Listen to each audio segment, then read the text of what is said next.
हाँ जी, 10 तक हमने कल पढ़ा दिया था, 11वां सवाल पढ़ाएंगे 16.3 का।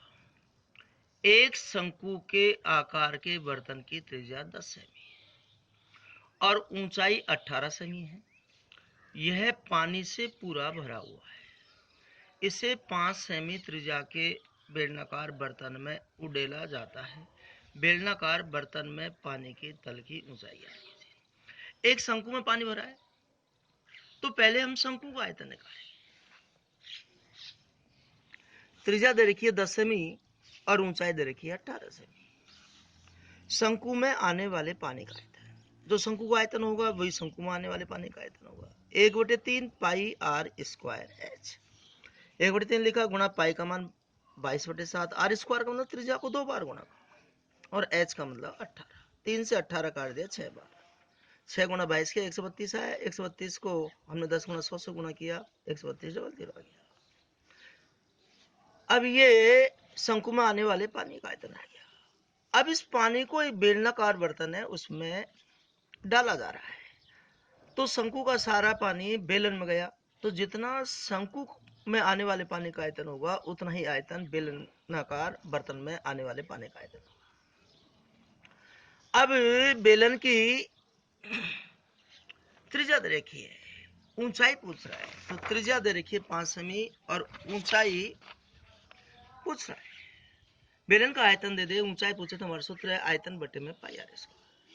आयतन को हमने 13,200 बटे में 7, इसको यूं क्यों लिख दिया, ऊपर की भिन्न 13,200 बटे में 7, नीचे गुणा पाई का मतलब 22/7, तो 7 ऊपर चल जाए। आर स्क्वायर का मतलब त्रिज्या को 2 बार गुणा। हमने 7 से 7 काट दिया। 22 का भाग 132 में 6 बार गया, 2 जीरो की 2 जीरो है। फिर 5 का भाग दिया, 120 बार गया। 5 का भाग 5 10 5 20 24 बार गया। इस तरह से ऊंचाई आई 24 सेमी। 12वें नंबर का प्रश्न, 14 सेमी भुजा के एक घन से बड़ा शंकु काटा जाता है।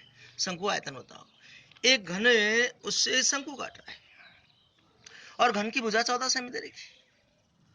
तो हम जानते हैं कि नीचे तो वृत्ताकार भाग और ऊपर से ऊंचाई है, तो ये 14 सेमी है, तो ये भी 14 सेमी हो, ये व्यास हो गया। तो व्यास तो 14 सेमी, त्रिज्या इसकी आधी होगी 7 सेमी, ऊंचाई तो इस घन के बराबर ही होगी। तो घन की भुजा 14 सेमी, तो इसकी ऊंचाई भी 14 सेमी होगी। शंकु का आयतन पूछ रहा है। शंकु आयतन होता है 1/3 पाई आर स्क्वायर एच। 1/3 पाई का मतलब है 22/7, आर स्क्वायर का मतलब त्रिज्या को 2 बार गुणा, 7 गुणा 7, एच का मतलब 14। 7 से 7 गया, हमने 14 को 7 से गुणा किया, जो आया उसको 22 से गुणा किया, बटे में 3 लिख दिया। 3 का इसमें भाग दिया। भाग हम पॉइंट के बाद में 3 स्थान तक देते। तीसरी संख्या यदि 5 से ज्यादा है तो दूसरी में एक और जोड़ देते हैं, और 5 से कम है इसको छोड़ देते। 5 से कम होती तो 66 लिख देते। तीसरी संख्या 5 से ज्यादा है तो हमने एक जोड़ करता है 67 लिख देते। 13वां नंबर का प्रश्न, शंकु के आधार की त्रिज्या और ऊंचाई दे रखी है। त्रिज्या दे रखी है 7 सेमी, ऊंचाई दे रखी है 24 सेमी। तिरछी शंकु की तिरछी ऊंचाई, वक्रपृष्ठ का क्षेत्रफल, संपूर्ण पृष्ठीय क्षेत्रफल और आयतन पूछ रहा है। तो पहले हम तिरछी ऊंचाई का मतलब एल का मान निकालेंगे। एल निकालने का सूत्र है R square plus H square का अंडर। एल की जगह 7 पे स्क्वायर प्लस एच की जगह 24 पे स्क्वायर, पूरे का अंडर। 7 गुणा 7 कर 49 आएगा, 24 गुणा 24 करेंगे 576 आएगा, दोनों को जोड़ा 625 आया। 625 का वर्गमूल 25 आएगा। अब शंकु के वक्रपृष्ठ का क्षेत्रफल पूछ रहा है, तो शंकु के वक्रपृष्ठ का क्षेत्रफल होता है पाई आर एल।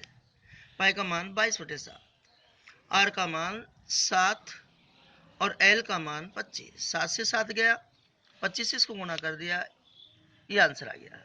अब शंकु का संपूर्ण पृष्ठीय क्षेत्रफल पूछ रहा है, तो शंकु का संपूर्ण पृष्ठीय क्षेत्रफल होता है पाई आर कोष्टक में एल प्लस आर। पाई की जगह 22/7, आर की जगह हमने 7 लिख दिया, एल की जगह अभी निकाला हमने 25 लिख दिया, प्लस आर की जगह 7 लिख दिया। 25 7 32 हो गया। 7 से 7 कटा, इनको गुणा कर दिया, आंसर आ गया। ऐसे ही शंकु का आयतन पूछ रहा है। शंकु आयतन होता है 1/3 पाई आर स्क्वायर एच। 1/3 लिखा, पाई का मान 22/7, आर स्क्वायर का मतलब त्रिज्या को 2 बार गुणा कर दिया, और एच इसमें दे रखा है 24 सेमी।